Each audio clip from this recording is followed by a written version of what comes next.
ప్రస్తుతం global markets చూస్తే ఒక రకమైన కన్ఫ్యూజన్లో ఉన్నాయి. దీనికి కారణమేంటి? ఓవైపు అమెరికా సుప్రీంకోర్టు తీర్పు, మరోవైపు ఇరాన్పై కొత్త ఆంక్షలు. అసలు ఈ రెండు విషయాలు మన ఇన్వెస్ట్మెంట్లపై ఎలాంటి ప్రభావం చూపిస్తాయో ఈరోజు ఈ గందరగోళం వెనుక ఉన్న కారణాలను డీకోడ్ చేద్దాం. సరే, ముందుగా డొనాల్డ్ ట్రంప్ సోషల్ మీడియాలో పెట్టిన ఈ పోస్టుతో మొదలుపెడదాం.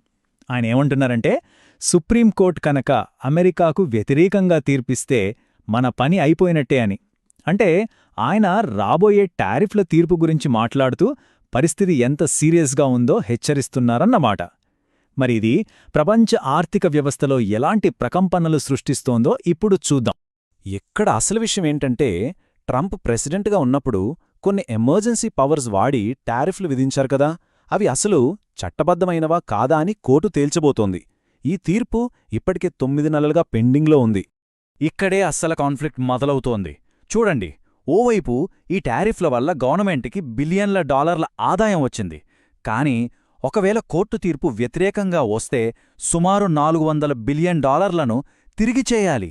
ఇది ఎంత పెద్ద ఆర్థిక గందరగోళానికి దారితీస్తుందో ఊరించుకోండి. దీన్నే ట్రంప్ ఒక ఆయుధంగా వాడుకుంటున్నారు. కేవలం రాజకీయ నాయకులే కాదు, ఆర్థిక ప్రపంచం కూడా ఈ పరిస్థితిని చాలా నిశితంగా గమనిస్తోంది. జేపీ మోర్గన్ లాంటి పెద్ద సంస్థలు ఏమని హెచ్చరిస్తున్నాయంటే, సుప్రీంకోర్టు ఈ నిర్ణయాన్ని ఎంత ఆలస్యం చేస్తే అది పరోక్షంగా ట్రంప్కే అంత బలాన్నిస్తుందని. అంటే ఈ అనిశ్చితే మార్కెట్లపై పెద్ద ప్రభావం చూపిస్తోందన్నమాట. అయితే అమెరికా కేవలం ఈ కోర్టు తీర్పు కోసమే ఎదురుచూడట్లేదు. వాళ్లు ఆల్రెడీ ఇంకో పవర్ఫుల్ ఎకనామిక్ వెపన్ను ప్రయోగించారు.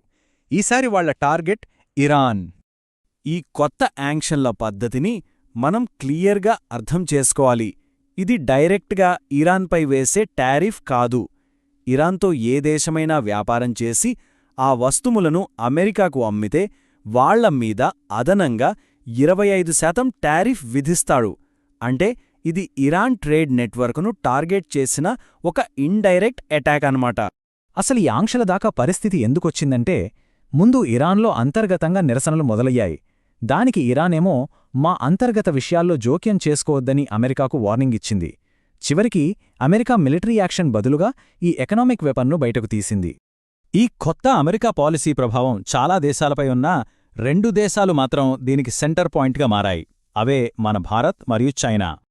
ఈ ఆంక్షల అసలు టార్గెట్ చైనా అనే విషయం మనకు చాలా స్పష్టంగా అర్థమవుతోంది. ఎందుకంటే ఇరాన్ నుంచొచ్చే ఆయిల్లో దాదాపు 90% కొనేది చైనాయే. అంతేకాదు, అమెరికాకు అతిపెద్ద ఎగుమతిదారు కూడా చైనాయే. సో ఈ 25% అదనపు టారిఫ్ భారం ఎక్కువగా చైనాపైనే పడుతోంది. ఇక మన దేశం వైపు వస్తే మనకు సమస్య కేవలం ట్రేడ్ వాల్యూమ్స్ గురించి కాదు. భారత్కు అసలైన ఆందోళన అంతా మన స్ట్రాటజిక్ అసెట్ అయిన చాబహార్ పోర్ట్ గురించే. చూడండి, చాబహార్ పోర్ట్ అనేది మనకు కేవలం ఒక ట్రేడ్ సెంటర్ కాదు, అది మనకొక స్ట్రాటజిక్ లైఫ్ లైన్. దీని ద్వారా మనం పాకిస్తాన్ను బైపాస్ చేసి నేరుగా ఆఫ్ఘనిస్తాన్, సెంట్రల్ ఆసియాతో కనెక్ట్ అవ్వచ్చు. ఈ రీజియన్లో చైనా ఆధిపత్యాన్ని ఎదుర్కోవడానికి కూడా ఇది చాలా కీలకం. కానీ ఇక్కడే ఒక పెద్ద ట్విస్ట్ ఉంది. ఈ పోర్టును ఉపయోగించుకోవడానికి అమెరికా ఇచ్చిన మినహాయింపు గడువు త్వరలోనే ముగియబోతుంది. ఇది మన ముందున్న అతిపెద్ద సవాలు.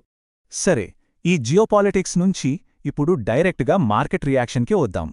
ముఖ్యంగా గోల్డ్, సిల్వర్ లాంటి ప్రెషియస్ మెటల్స్ ధరల్లో విపరీతమైన వాలటాలిటీ కనిపిస్తోంది. దానిపై ఓ లుక్కేద్దాం. ఇలాంటి అన్సర్టన్ టైమ్స్లో ఇన్వెస్టర్లు సహజంగానే గోల్డ్, సిల్వర్ లాంటి సేఫ్ అసెట్స్ వైపు చూస్తారు.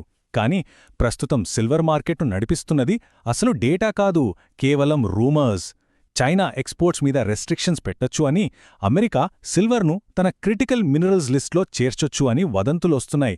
అవే ఈ ర్యాలీకి కారణం.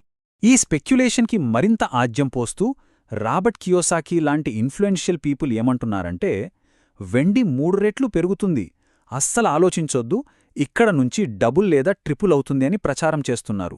దీంతో మార్కెట్లో బజ్ క్రియేట్ అయింది. కానీ ఇక్కడే అసలు విచిత్రం. అదే వ్యక్తి రీసెంట్గా దానికి కంప్లీట్గా ఆపోజిట్ స్టేట్మెంట్ ఇచ్చారు. వెండి పీక్స్కి చేరింది, ఒక పెద్ద క్రాష్ రాబోతుంది, నేను దానికోసమే వెయిట్ చేస్తున్నా అని అంటున్నారు. అంటే చూడండి, మార్కెట్లో ఎంత కన్ఫ్యూజన్ ఉందో దీన్నిబట్టే మనకు అర్థమవుతుంది. సరే, ఈ మొత్తం కథను ఇప్పుడు మన ఇండియన్ మార్కెట్ వైపు తిప్పుదాం. ప్రస్తుతం మన మార్కెట్ను ప్రభావితం చేస్తున్న నెగటివ్స్, పాజిటివ్స్ ఏంటో చూద్దాం. ప్రస్తుతం మన మార్కెట్పై కొన్ని విషయాలు గట్టిగా ప్రెజర్ క్రియేట్ చేస్తున్నాయి. ఒకటి, ఫారెన్ ఇన్స్టిట్యూషనల్ ఇన్వెస్టర్స్ అంటే ఎఫ్ఐఐస్. వాళ్లు కంటిన్యూస్గా సెల్లింగ్ చేస్తున్నారు. రెండోది, అమెరికాతో జరగాల్సిన ఒక మేజర్ ట్రేడ్ డీల్ ఇంకా ఆలస్యం అవుతూనే ఉంది.